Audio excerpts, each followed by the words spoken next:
I think to go back to our tradition would be to go to our elder people.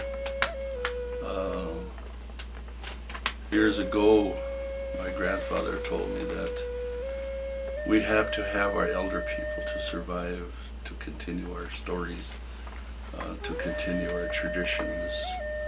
And this is what he taught me, that we must have to do that in order for us to continue being Indian people. I asked him one time, my grandfather, I says, when is the end of the world coming for our Anishinaabe people? He says, the end of the world is when we forget our tradition, when we forget our language, when we forget all the things that's been taught to us. He says, there will be Indians walking around within the heart, there is nothing there. So he said that is the end of the Anishinaabe people.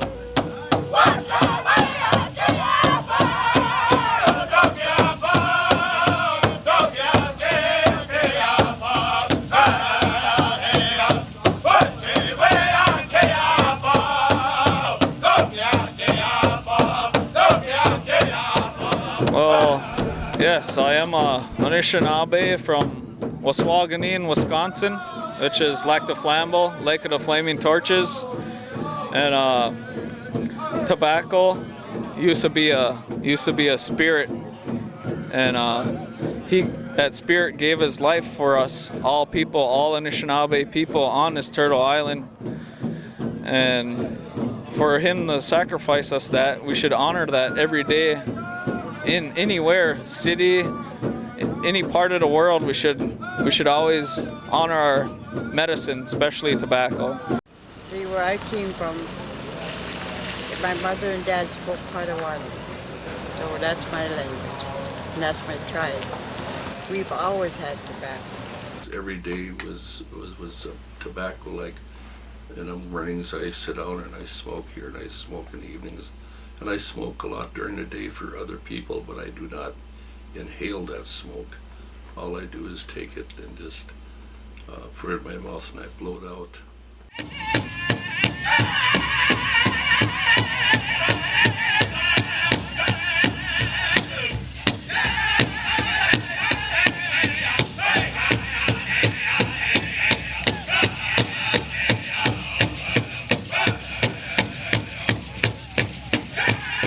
I found an eagle feather outside the powwow ground, about that big, and it was pointing right at me.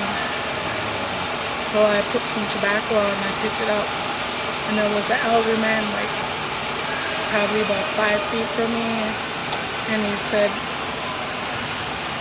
to have it, but I gotta sage it and bring it through sweats, and it was mine. Well, it's used in sacred ceremonies every day of the week. People put tobacco out in the morning to give thanks to the Creator, to when they say their prayers. It's used in traditional ceremony every day of the week.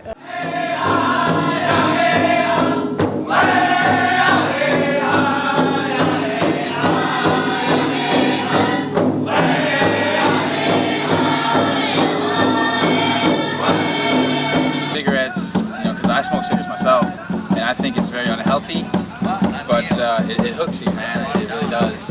And some tobacco you can use for ceremonial stuff, pipe ceremonies, but it's natural tobacco. It doesn't have any chemicals in it. If you use it in prayer and you use it as an offering or to ask someone to do something for you, I think tobacco can be excellent. When it's abused, and especially with our young people, when our young people use tobacco and become addicted to it, then it's harmful to our community. So if tobacco is used in a sacred way, then I think it can be very positive. It's how we give thanks and how we pray. A lot of our Native American people aren't as understanding of our traditional ways as they should. I see a lot of families have never taught their children the correct way of using tobacco. And I think that's what's turning our community now to abuse. I know there's a lot of other substances that are introduced to our younger generation that is not good today, because they don't understand the consequences that they have to pay for that abuse with drugs.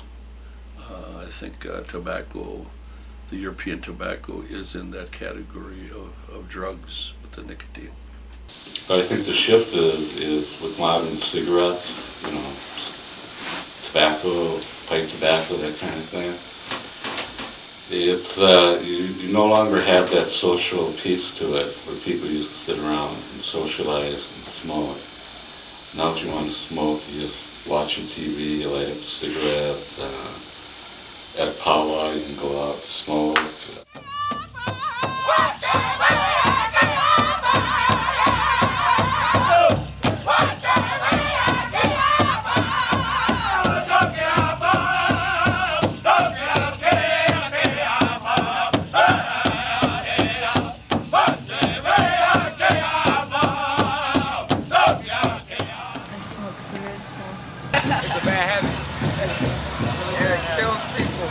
I'm starting to get hooked. Sometimes smoke when I get stressed sometimes, which is not good for me though, but I don't really smoke like as usual all the time.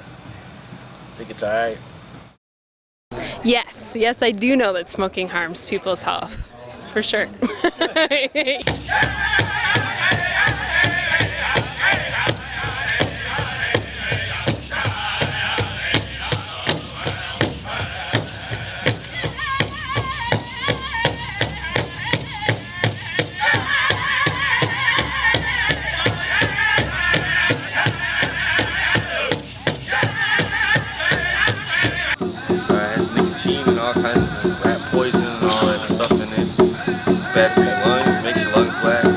All of those different chemicals that are put in those cigarettes. And so I'm one that it took me years, and when I came to a better understanding of it, that I make a clear distinction between that tobacco which is in cigarettes. So a Native American spirit cigarette is just as bad as a Camel. I think tobacco is being used to pull our children into bad habits.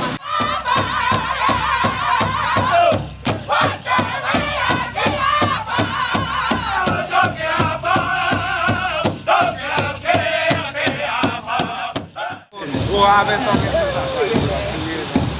I've been smoking since I was like 13. Tobacco, yeah. I got hooked on tobacco when I was about 13.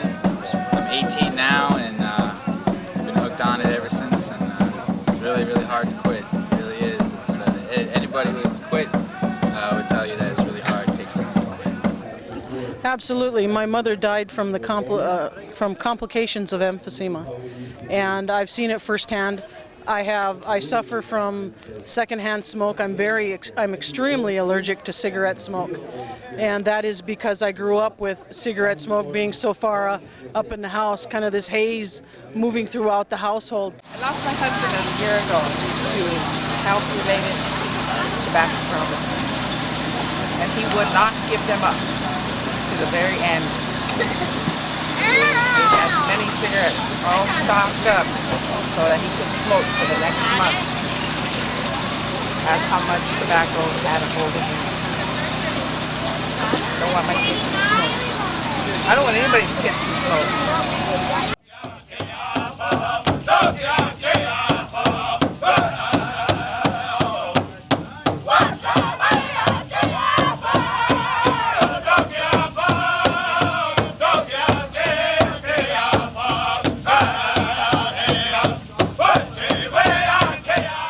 It's very difficult to understand why it is or how it is that someone could abuse tobacco when they know that with each cigarette that they smoke, that they're taking lives not only off their own, but off of other people's lives, those who are being impacted by secondhand smoke, those that are children and not having any choice when they're sitting in a car with the windows rolled up and their parents are smoking. I'm not quite sure what reasoning it is that people utilize, that they still smoke at all, literally. I know when I first started smoking, I was about 14 years old. You know, my parents didn't think anything of it. Neither one of my parents smoked, but they just accepted it as something that young people do, and so they didn't say anything about my smoking. And you still see a lot of that. And so there's kind of a shift in how tobacco really should be used. Even socially, there's been that shift, and tobacco has become much more acceptable today. And I think that's a real serious problem. And I don't like the use of cigarettes when they're, when we're having when someone has a funeral or we're having a giveaway, they'll hand out cigarettes in baskets, or they'll put cigarette packs out on the graves during Memorial Day. And I never understood that. I was told that, we use tobacco traditionally, it's different in this sense, and it's not. It's not.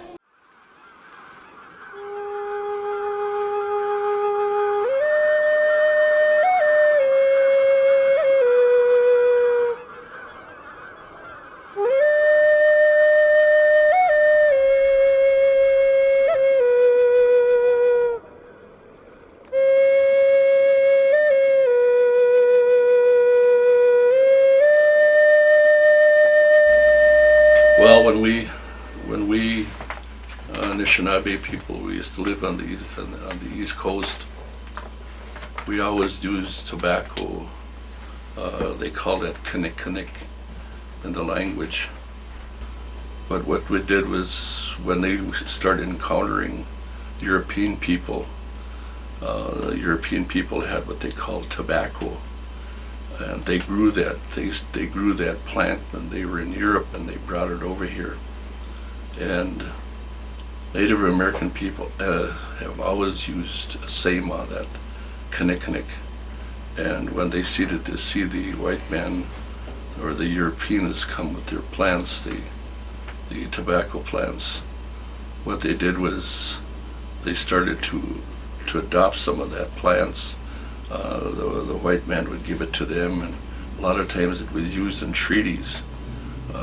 Whenever they made a treaty, they would always include a monetary compensation, some provisions, and part of that provisions was what they call tobacco. And that was like, they seen them smoking it and inhaling it. And this is what the Anishinaabe started to do. They started to learn how to inhale that tobacco, and they found it to be addicting because of the nicotine agent that's in tobacco. And so it started to move traditionally to non-tradition, but yet a lot of our people still use that type of tobacco in their ceremonies. I myself prefer kinnick.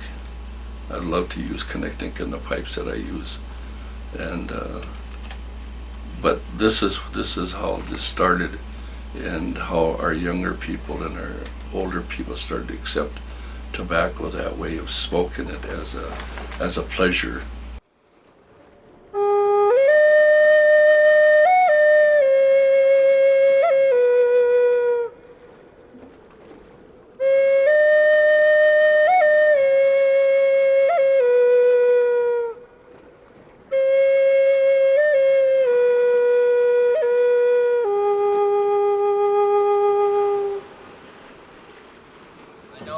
That tobacco is used in a lot of ceremonial, and tobacco can be used for putting tobacco on the drum. It could be used for picking up feathers. It could be used in different ceremonial types of Native American culture. But the use of tobacco goes back thousands and thousands of years.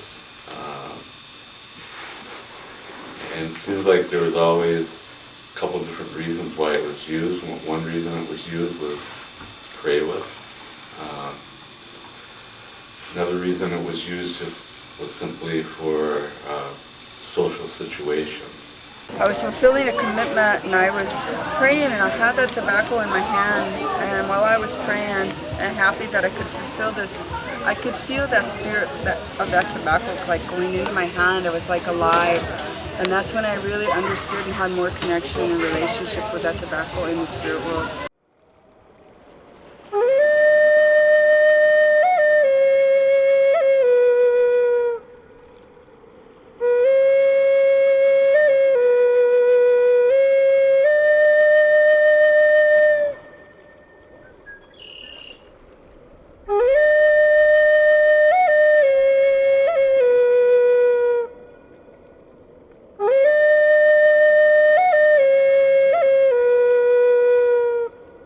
It was taught to us when we first came on this Mother Earth that how we should use that tobacco.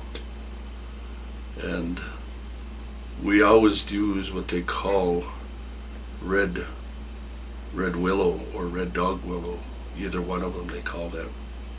And what they would do with that, they would take the inner bark of that and they would scrape that, and also it's kind of a greenish on the second bark, and they would scrape that and they would make enough of it and they would dry that up and make that in tobacco. And a lot of times what they did was also for flavoring of that tobacco, they would use maybe pin cherry bark and cut that and do the same thing. And when they mixed it together, then whenever they smoked it, you could taste the pin cherry in it.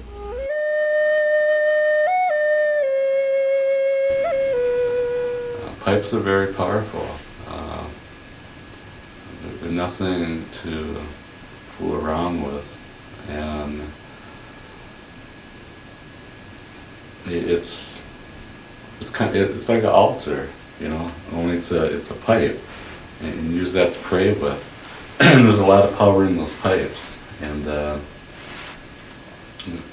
we're fortunate because we have a lot of pipe carriers out there, and usually you know which ones are the ones you need to go to, and sometimes you may need an elder to pray for you with a pipe, and it's all you need to do is go to that elder and ask, give them tobacco and ask them, you know, to help you. There are many different pipes in our community. Each individual that carries a pipe has a different meaning of pipes. Some are what they call personal pipes that they use just to make their offerings. And then also we have other pipes that come in visions. And these pipes are used for thank yous. They're used for healing. They're used for just about anything imaginable that whenever we ask for help from the spirits, this is how they use these tobaccos. You know, we have to be grateful, you know, for the things that this lake provides for us. We just can't take nothing for granted, you know, because there are things in here that will make you well, you know, that'll keep you alive, you know. So there are spiritual things in this lake here that we have to acknowledge.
use of tobacco traditionally needs to be explained to the youth and better understood for the purpose of making sure that we keep those traditions intact.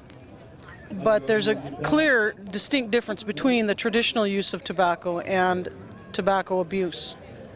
We're trapped between two worlds, two different communities, and it's really easy for us to forget to use our tobacco in the right way. It's really easy for us to forget to put it down in the morning, and pray with it. And I think that our lives are so much better when we remember to do that. And so it's just a matter of taking the time to remember our traditional ways and to use it in a sacred way. It's for real. You know, if you're talking to a lot of other elders, they'll tell you the same thing. Put tobacco out, see what happens. And I've seen some elders who will challenge. They'll challenge people. They'll say, put tobacco out for 2 weeks and see what happens. And when people do that, they do see those changes that go on. But that's the power of the tobacco.